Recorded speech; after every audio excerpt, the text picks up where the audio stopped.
ថ្ងៃនេះមន់របស់ខ្ញុំនឹងគឺវាបានកើតកូនហើយមន់របស់ខ្ញុំកើតកូនម្ដងគឺ8ក្បាលបងប្អូនហើយក៏ទៅមន់ខ្លាំងណាខ្លាំងជាងមនុស្សទៀតមនុស្សយើងកើតម្ដង1ជួនកាលទៅភ្លោះ2ជួនកាលទៅភ្លោះ3យូរម្ដងអញ្ចឹងណាតែបើសម្រាប់មន់វិញម្ដង7ម្ដង8ម្ដង10ម្ដង2ទៅ10អាសបុកខ្លះហ្នឹង5ទៅ10ហ្នឹងក៏មានដែរក៏ទៅសើមន់មែនតាមនុស្សយើងបើសិនជាដូចមេមន់ល្អតើនេះកើតមក7 8ហ្នឹងយកតែម្ដងហ្នឹងគឺសរុបម្ដង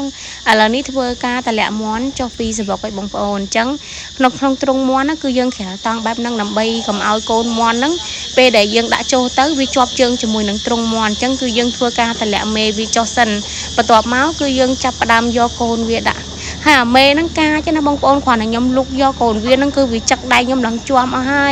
ហើយកូនហ្នឹងខ្ជូតណាហើយសម្រាប់កូនវិញគឺរឹងមាំល្អបងប្អូនដោយសារតែមន់របស់ខ្ញុំហ្នឹងបារបស់វាហ្នឹងគឺវាធំល្អ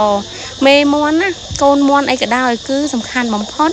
បារបស់វានឹងឯងបើបាខ្សោយកូនវាកើតមកក៏អត់ល្អដែរប៉ុន្តែបើសិនជាបាវាខ្លាំងវិញកូនកើតមកគឺល្អហើយពេលដែលយើងដាក់ចុះភ្លាមថ្ងៃហ្នឹងអញ្ចឹងគឺវាចាប់ផ្ដើមចឹកចំណីស៊ីតែម្ដងហើយកូនមន់ពេលដែលខ្ញុំតម្លាក់សបុកចុះមកអញ្ចឹងគឺខ្ញុំត្រូវការយកវាទៅដាក់កដាលថ្ងៃមួយផ្លែតសិនដើម្បីឲ្យវាស៊ាំនឹងពន្លឺថ្ងៃទៅស្បែករបស់វាហើយនឹងឆ្អឹងរបស់វាហ្នឹងគឺវារឹងមាំល្អយើងដាក់ត្រូវថ្ងៃហ្នឹងគឺយើងដាក់តែមួយផ្លែតណាបងប្រហែលជា10នាទីអីទេបងប្អូនអើយបន្ទាប់មកគឺយើងចាប់ផ្ដើមដាក់ចំណីឲ្យវាហើយចំណីហ្នឹងគឺជាចំណីកូនមន់ណាបងប្អូនចំណីកូនមន់ហ្នឹងគឺជាចំណីរបស់ខ្មែរយើងសុទ្ធសាធបងប្អូនហើយដោយសារតែយើងទិញពី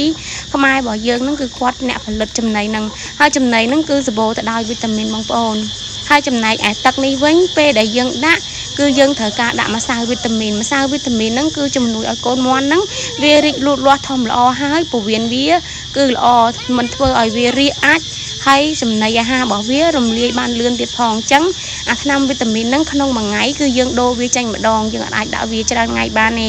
ទឹកវីតាមីនហ្នឹងគឺបើយើងទុកដល់2ថ្ងៃវាអាចនឹងផ្អូមអញ្ចឹងកាលណាដែលផ្អូមទៅកូនមន់កាលណាដែលវាផឹកហើយវាទៅជ្រាកអាចទៅវិញទេអញ្ចឹងទឹកចំណីមន់នេះគឺយើងដាក់វាបានតែម្ដងទេបងប្អូនហើយបានតែមួយថ្ងៃទេអញ្ចឹងស្អែកឡើងគឺយើងត្រូវការដូរវាចេញហើយកូនមន់ឆ្លាតនេះមេមន់គ្រាន់តែយើងដាក់ចូលអញ្ចឹងហើយថ្ងៃដំបូងអញ្ចឹងយើងដាក់វាចូលទៅដើម្បីឲ្យមេមន់ហ្នឹងវាបរៀនកូនវាចឹកចំណីប៉ុន្តែចាប់ពីស្អែកទៅគឺយើងអាចដាក់វាចូលអញ្ចឹងទៀតទេហើយកន្លែងណាដែលយើងដាក់ចំណីមន់រួចទេបងប្អូនគឺយើងត្រូវប្រមូលកន្លែងហ្នឹងទុកហើយយើងបត់តង់បត់អីទុកអញ្ចឹងទៅ